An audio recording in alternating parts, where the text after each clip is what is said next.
Hey everyone, it's Richard Muddlefan here, bringing you guys a brand new 2019 album review.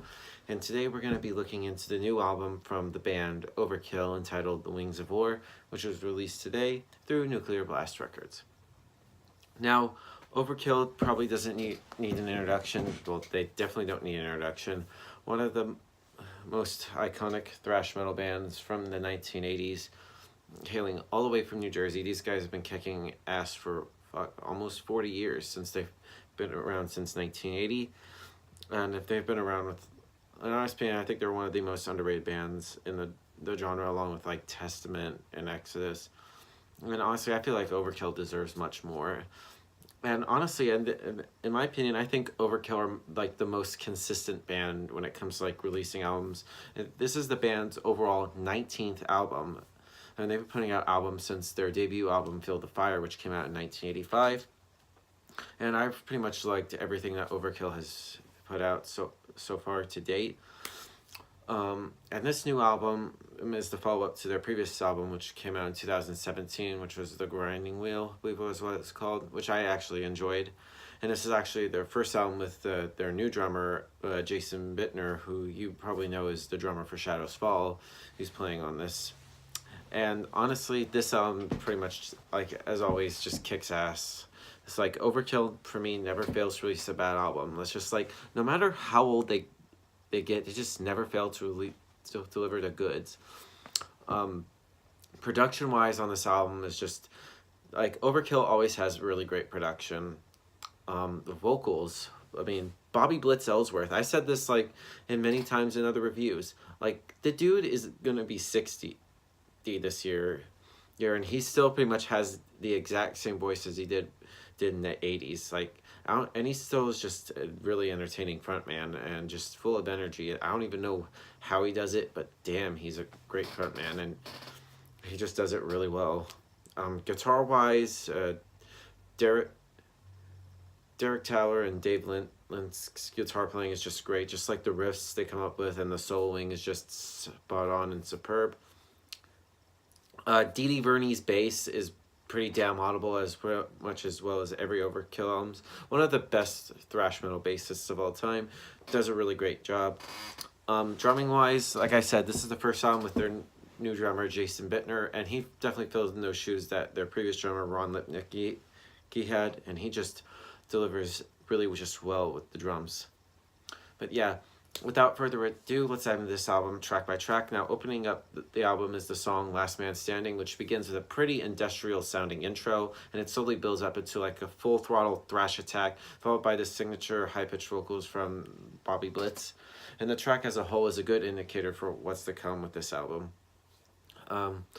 Then we go into Believe in the Fight, which starts off with a really great drum intro, which is undoubtedly earth-shattering, and it just launches into like a pummeling thrash groove.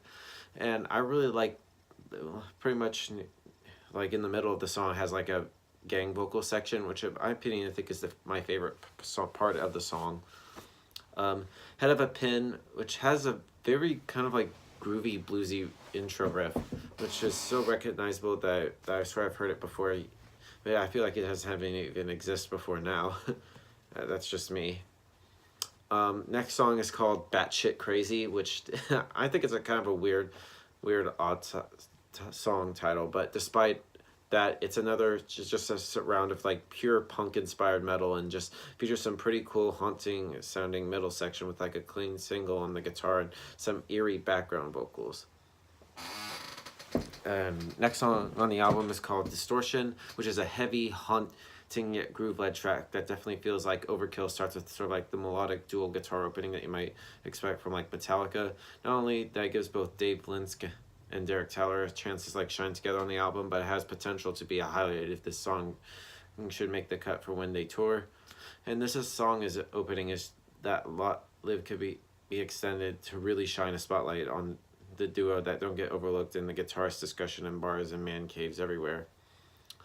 The Mother Frayer, this song, there really isn't much to give on this one, as it stays strict to the blueprint that revolves around attitude and speed. Welcome to the Garden State begins with sort of like an audio clip taken from The Sopranos. It was in it, see the band paying homage to their home state of New Jersey, and it features the band calling it the best damn place in the U.S. Say in the chorus, sort of like their ode to their home state, which is pretty cool. Where Few Dare to Walk was it's another one of my favorite songs on the album. The haunting and dark intro leads into like a pulsating riff, and the rhythm sort of like grabs you very instantly. And this song reminds me a little bit of their song Gasoline Dream off of WFO, which is Wide Fucking Open. And I just like how sort of like the bass carries through the verses and the guitars sort of like fade in and out on there. Bobby shines on the song, even come close to hitting out a couple like guttural screams, just pretty much unheard of. Then the guitar solo near the end of the song will catch your ear. It is pretty unique sounding. Next song on here is Out on the Road Kill. It's pretty much one of the fastest songs on the album, and the mission on this one is to just like destroy everything that gets in your way. And then the album closes with Hole in My Soul, which starts very slowly and builds up as sort of like dictates sort of like the rhythm in here. Some very heavy riffs in the verses and the powerful chorus that makes a great outro, which keeps your blood pumping long after the track ends. Now overall, The Wings of War by Overkill is just another great album. I don't think they can do no wrong. Now if I probably give this album a score, I'd probably give this a 9 out of 10. So yeah, that's my review of the new Overkill. Well guys, let me know in the comments what you guys think about it. And I'll see you all in the next video, and keep it metal.